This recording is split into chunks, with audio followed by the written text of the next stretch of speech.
This segment of the news has been brought to you by Sun Oil Limited. Welcome back.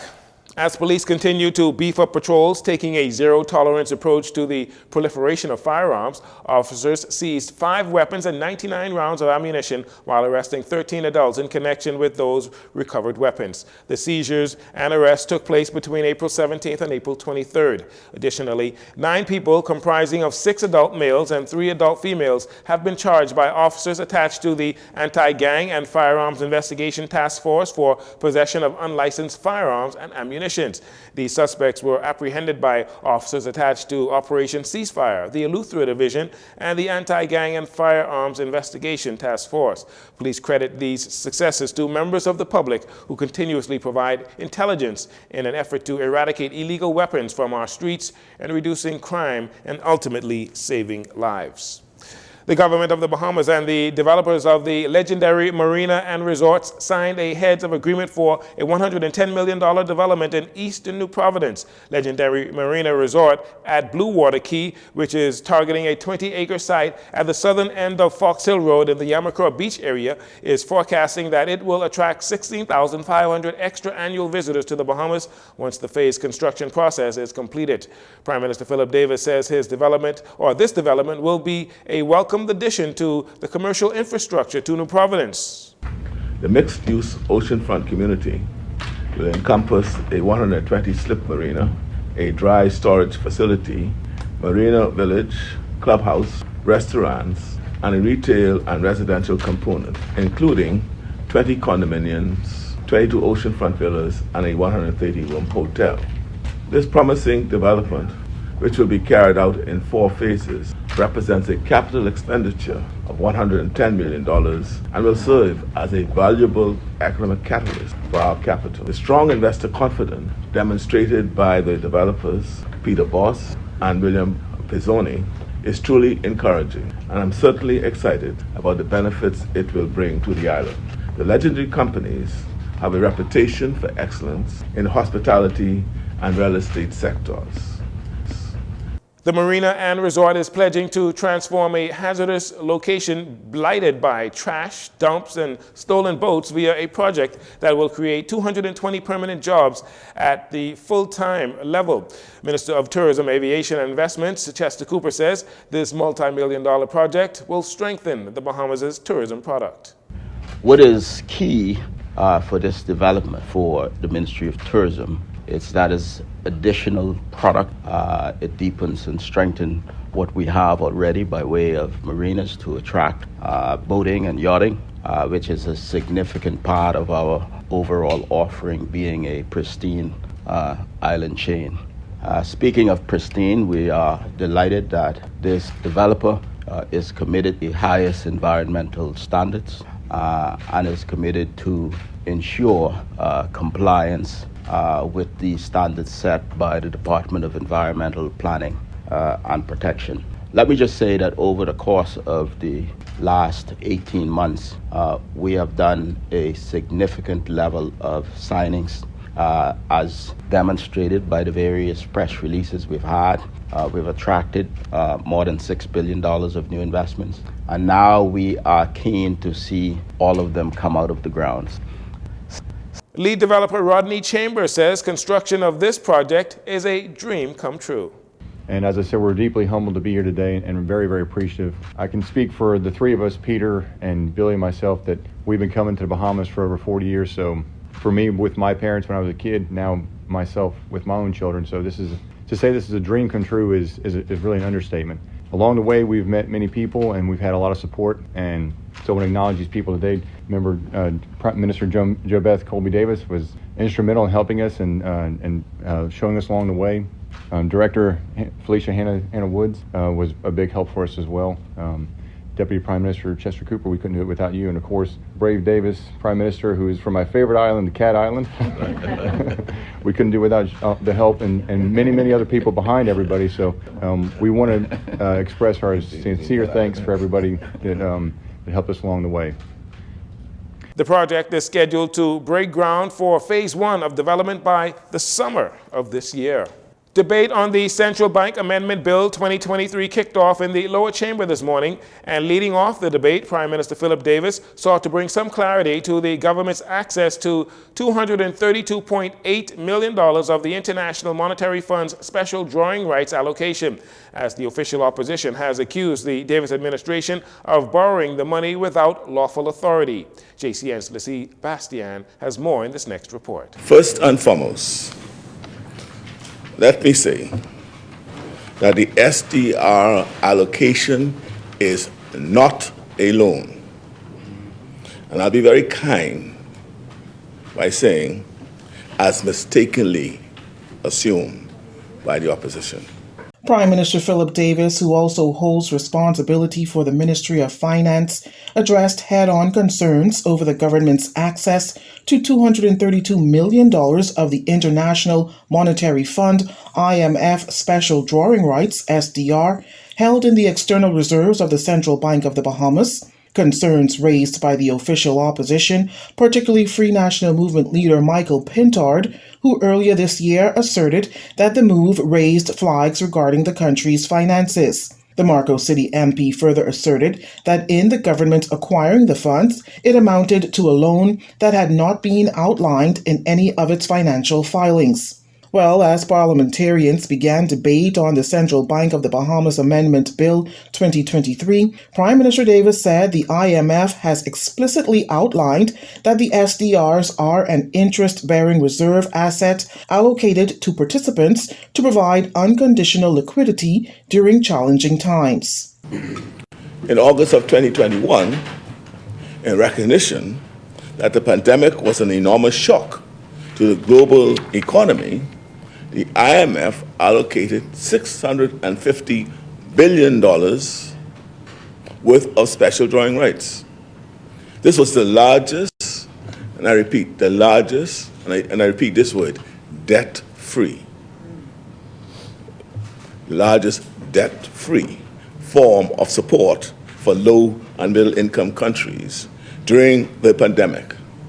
And the intention was to help countries whose economies were dealt devastating blows by shutdowns, in recognition that all member countries would benefit from, and I borrow the IMF words, and I quote, a major effort to foster the resilience and stability of the global economy. Add to that, the Prime Minister says the goal of SDRs is to provide a liquidity boost without raising debt burdens.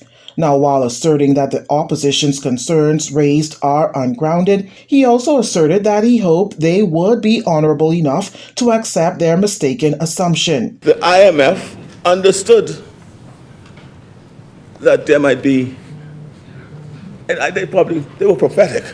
They probably knew how the opposition operated in the Bahamas. And so they decided, let us publish what this SDR is all about. And all they need to do, instead of coming in here, but that's what a responsible opposition will do. Yes. You know, my colleagues told me down in the other day, they said, don't worry about the opposition, you know. You were there, right? I was there. What they say? All they got to do, they only got 3 jobs. Oppose, expose, and depose. Now, Prime Minister Davis went on to say that his administration understands the importance of fiscal responsibility and adherence to the law. However, he contends they cannot lose sight of the primary goal, which is to support and uplift the nation during unprecedented times.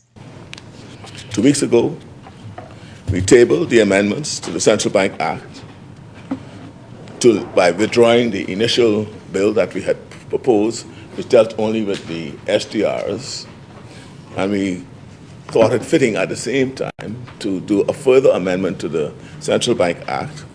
And that further amendment was to limit the amount government can borrow from the central bank by approximately 50%. Government could have borrowed up to 30% of the available assets of the central bank as presently exists. We are now reducing that to 15.5% of the asset available. And again, all of this, when we are thinking about the relationship between the fiscal authority and the monetary authority, we thought that this would be a wise intervention. Add to that, the Prime Minister says this would legally reduce the amount of monies that the fiscal authorities can borrow from the monetary authority. The Prime Minister contends that with measures taken in the central bank amendment, the government is creating a more transparent process and ensuring the central bank continues to be in line with the highest international standards. For Jcn News, I'm Lissie Bastian. Thanks for that report, Lissie. Meanwhile, leader of the official opposition, Michael Pintard, reiterating his point that the $232.8 million of the special drawdown rights were illegally drawn from the Central Bank of the Bahamas by the Davis administration.